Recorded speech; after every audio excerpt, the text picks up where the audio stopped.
নমস্কাৰ বন্ধু বান্ধৱীসকল, মোৰ ইউটিউব চেনেললৈ আপোনালোকক পুনৰবাৰ স্বাগতম জনাইছোঁ।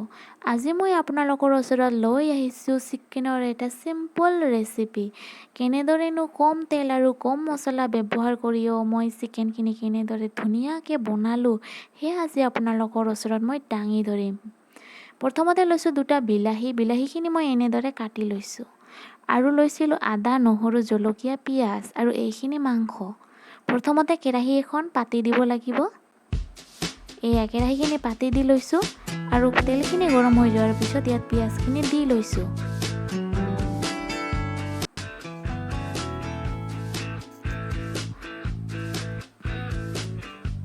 পিঁয়াজখিনি ভালদৰে লৰাই থাকিব লাগিব। মই গেছৰ ফ্লেমটো হাইত ৰাখিছোঁ।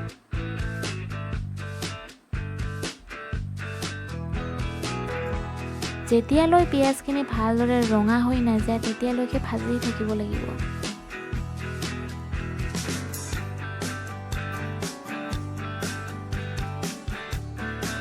পিঁয়াজখিনি ভাজ খাই আহিছে, লাহে লাহে ৰঙা হৈ আহিছে, দেখিছেনে?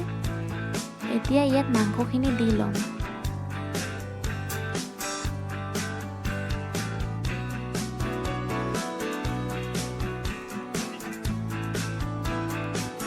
মাংসখিনি দি লোৱাৰ পিছত ভালদৰে পিঁয়াজৰ লগত মিক্স কৰিব লাগিব।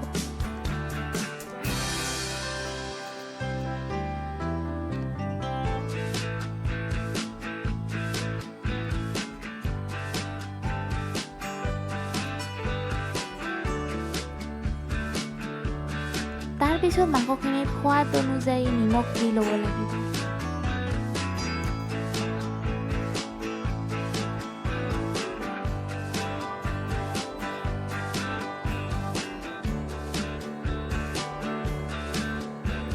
নিমখখিনি দি লোৱা হৈ গ'লে তাত ঢাকন মাৰি দিব লাগিব। মাংসৰ পৰা পানীখিনি ওলাই যাবলৈ ঢাকন মাৰি মই ইয়াত 10 মিনিটমান ৰাখি থৈছিলোঁ। এয়া দেখিছেনে? মাংসৰ পৰা পানীখিনি ওলাই আহিছে। এতিয়া মই ইয়াত দিম হালধি গুড়ি।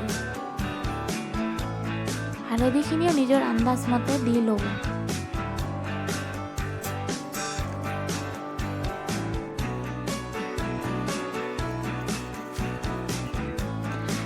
হালধিখিনি দিয়াৰ পিছত ভালদৰে হালধিৰ লগত মিক্স কৰিব লাগিব।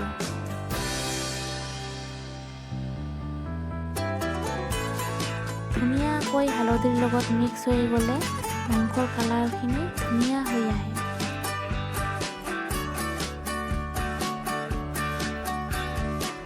তাৰপিছত মই ইয়াত দি লৈছোঁ 1 চামুচ জিৰা গুড়ি। জিৰা গুড়িখিনি দিয়াৰ পিছত আকৌ মই লৰাই থাকিম।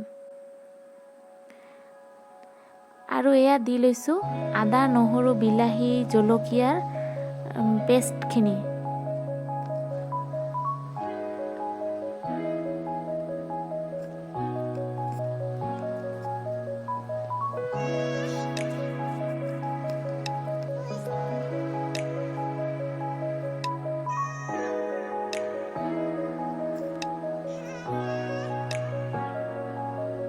ভালদৰে মছলাখিনিৰ লগত মাংসখিনি মিলি যোৱাকৈ লৰাই থাকিব লাগিব।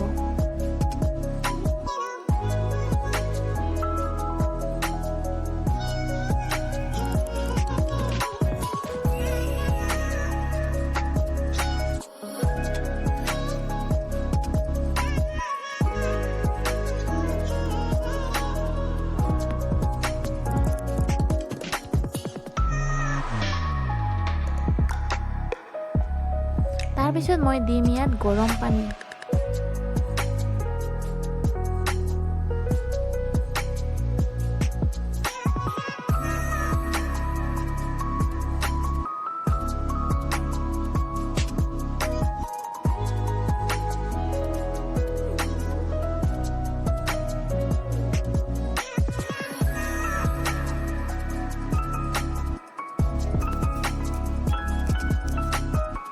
আমাৰ মাংসখিনি এতিয়া হৈয়ে গৈছে।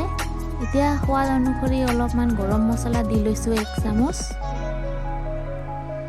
তাৰপিছত আৰু এবাৰ লৰাই দিম। এয়া মই গৰম মছলাখিনি মিক্স কৰিছোঁ আৰু তাৰপিছত ঢাকন মাৰি অলপ সময়ৰ